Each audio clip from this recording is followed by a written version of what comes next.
Hayvansever kimdir sence? Kimdir acaba? Bana siz hayvan sever misiniz diye soranlara niye? Siz hayvan sevmez misiniz diye soruyorum ben. Ya hayatında bir tane muhtaca el uzatmamış, gitmiş benim beslediğim kediyi köpeği kıskanıyor ya. Trajikomik ya. Fındık beğeniyorlar. Ay, yani yok artık. Tamam anlaşıldı ya Elvancığım. Ya sen yeni bir soru mu açsan ha? Ya da yavaşça toparlasak mı programı ha, ne dersin? Sokağınızdaki hayvanlara sahip çıkın. Bir tas su, bir tas mama. Merhaba, ben Elvan Alkım. Polikrom Portreler YouTube kanalıma hoş geldiniz. Bu kanalda sizin için ne mi var? Ana akım medyanın ihmal ettiği cesur ve mücadeleci kadınlarla çok renkli Zoom sohbetleri. İzleyicilerden gelen muzip ve çarpıcı sorulara verilen samimi, eğlenceli yanıtlar. 10 küsür yıllık gazetecilik deneyimimle ve asistanlarımın gençlik enerjisiyle hazırlanmış, azıcık düzenlenmiş ama asla sansürlenmemiş bağımsız videolar. Bu kanalda Polikrom Portreler var. Müsaitseniz başlıyoruz. Herkese merhabalar. Hepiniz hoş geldiniz. İlettiğiniz mesajlar için, yaptığınız yorumlar için hepinize öncelikle çok ama çok teşekkür ediyoruz. Bugün aramızda Selma yok. Maalesef Polikrom Portreler ekibinin ilk Covid-19'u Selma oldu. Şimdi evde, neyse ki çok ağır geçirmiyor süreci, evde dinleniyor. Bir kez daha buradan geçmiş olsun diyoruz kendisine. Selmacığım, hemen aramıza dön lütfen. Vallahi ben bu canla tek başıma baş edemiyorum. Şaka yaptım tabii ki. Her şeye rağmen gülmemiz gerek değil mi? Yo, bence biraz zor. Polikrom Portreler'de bugün yine çok keyifli bir sohbet olacak. Özel bir kadınla, çok cesur, çok sevecen biriyle beraberiz. 52 yaşında, İzmirli, Ege Üniversitesi... Karşıyakalıyım. İzmir Karşıyakalı, Ege Üniversitesi Alman Dili ve Edebiyatı bölümü mezunu, emekli öğretmen, zamanının çoğunu sokak hayvanlarına vakfetmiş bir hayvan hakları savaşçısı. Sokak Hayvanları Vakfı SOHAV gönüllüsü Neriman. Hoş geldin Neriman. Hoş bulduk Elvancığım, hoş bulduk. Ya çok geçmiş olsun. Asistanı Selma'ya çok üzüldüm. Gençtir, kolay atlatır diyeceğim de. Virüslü varyantı derken yani genci yaşlısı hepimiz risk grubu olduk. Ay gerçekten de öyle oldu. Yani Can olsun, Selma olsun çok bilinçli, çok dikkatli gençler. Nasıl olduysa. Olacağı buydu. Virüsle mücadelede çıta çok düşük ki memlekette. Hala televizyonlarda bir pandemi başarı hikayesini anlatıp duruyorlar. Hayaller öyle ama gerçekler acı reçete. Bir de biri bile utanır da istifa eder diye beklerken hem de hesap da soramıyorsun. Sormak lazım. O zaman biz de soralım bakalım ilk polikrom sorumuzu.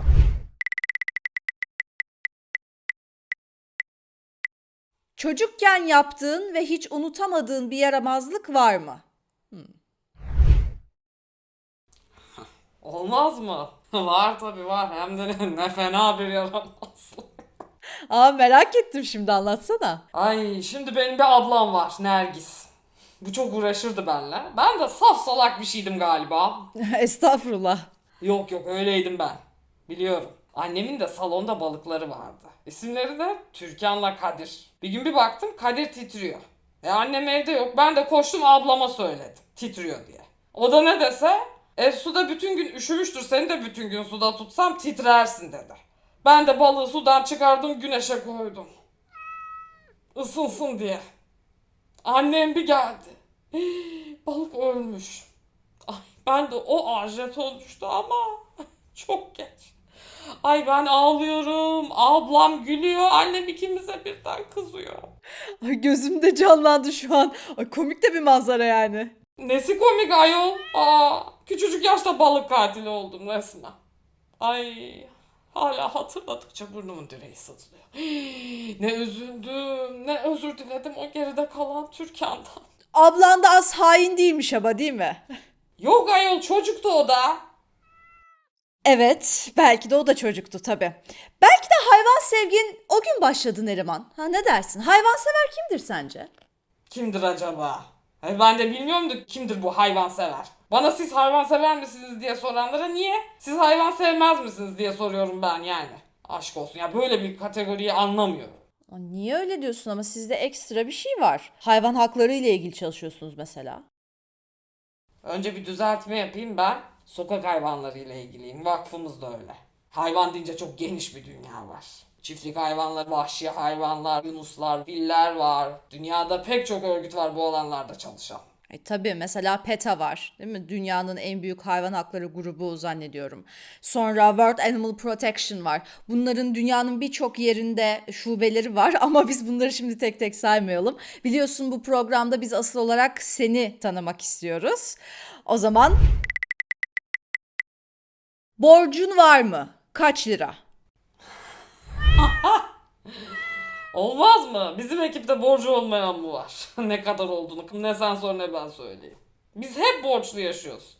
Veterinerlere, pet shoplara hep borç. Hep kendi cebinizden mi harcıyorsunuz? Yok. Maddi desteklerle, bağışlarla çalışıyoruz. Yani yetmediği yerde de cepten. Tabii bütün bu faaliyetler bütçe meselesi, değil mi? Öncelikle vicdan meselesi Elvancığım. Bütçe nasılsa bulunur. Öncelikle vicdan ve gönül meselesi. Ama şimdi şöyle diyenler var. O kadar yardıma muhtaç insan varken sen gidip hayvanları besliyorsun. Böyle diyenler var, değil mi? Ya, var tabii. Olmaz mı? Klasik. Sen ne diyorsun peki? Aynen geri iade ediyorum. Yahu diyorum tamam kardeşim tamam. Ben hayvanlara daha çok kıymet veriyorum. Onları besliyorum. Ama sen madem insana değer veriyorsun da kaç kişiyi besliyorsun? Yok tabii ki nerede? Ya hayatında bir tane muhtaca el uzatmamış. Gitmiş benim beslediğim kediyi köpeği kıskanıyor ya. Trajikomik ya. Fındık beyinliler. Siz İzmirlilerin harika bir hazır cevaplığınız var. Yani çok rahatsınız. Karşıyaka. Karşıyakalıyım ben. Peki, tamam. Karşıyaka.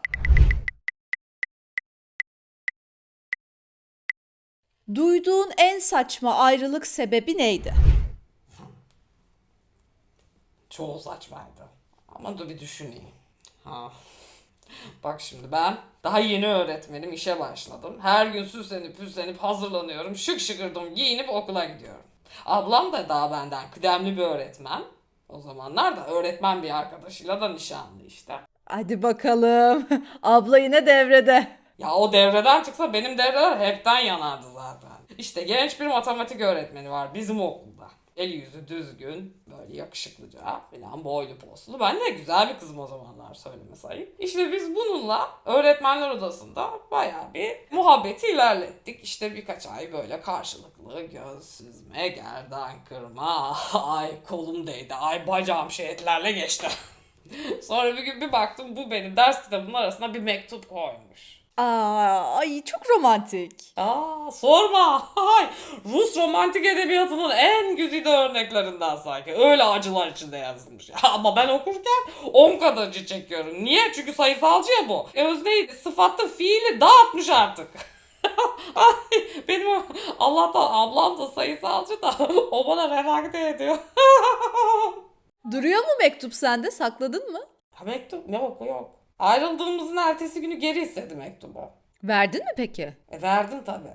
Yani tamam aşkın kitabını yazmış değilim ama yani benim de kendime göre prensiplerim var. Bir elmanın iki yarısı olacağım dediğin adam armut çıkarsa ya olmaz o iş. Kesinlikle.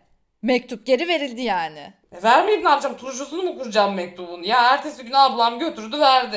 Verirken de kırmızı kalemle redakte etmiş anlasın. Anlayana tabii. O fındık beyniyle ne kadar anladılar. Ayrılık sebebi neydi peki? Vay konuyu dağıttım. Oraya gelelim. Şimdi bir gün kalktı geldi. Dedi ki Neriman dedi. Ben hesapsız kitapsız sevemem dedi. Allah Allah ben de böyle deruni bir şeyler beklerken hesap makinesi çıkarttı.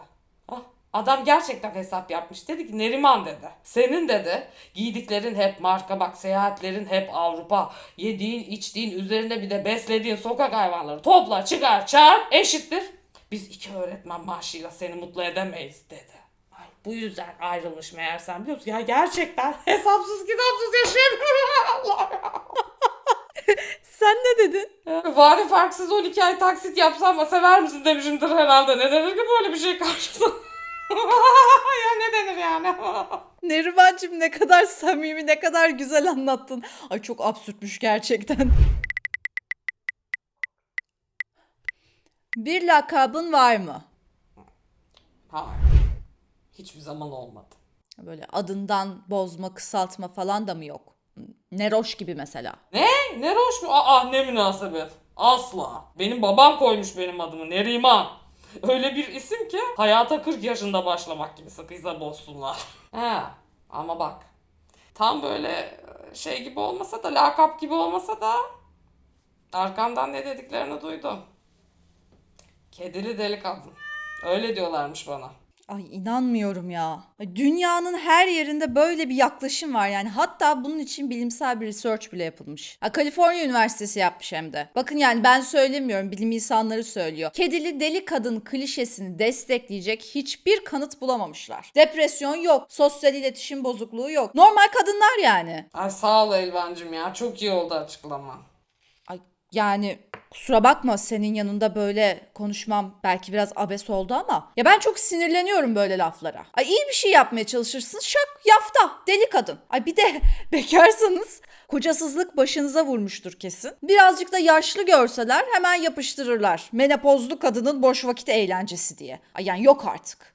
Tamam anlaşıldı ya Elvancığım. Ya sen yeni bir soru mu açsan ha? Ya da yavaşça toparlasak mı programı ha, ne dersin?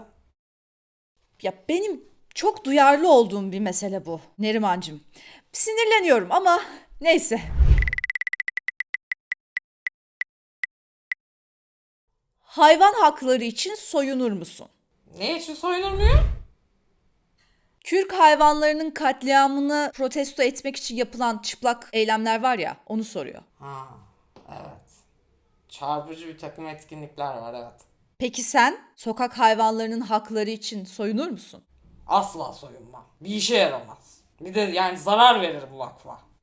Yani şaka bir yana, yani her toplumun bir adab muaşereti var. Yani bizim toplumda olmaz. Ay, çok çılgın, çok spektaküler eylemler. Ama evet haklısın. Bizi aşar bu çağdaşlık. Peki Neriman, İslam hayvan haklarına duyarlı bir din mi sence? Tabii ki. Peki o zaman bu hayvanlara bu kadar vahşet, kulak kesmeler, taş atmalar, hatta tecavüzler nasıl oluyor? Ya diniyle alakası yok ki. Ruhu hasta bu kötülüğü yapan. Yoksa En'am suresinde gayet net buyuruyor. Yeryüzündeki bütün hayvanlar sizin gibi birer ümmettir diyor. Demek ki neymiş? Hayvanları korumak bütün Müslümanların göreviymiş, öyle değil mi?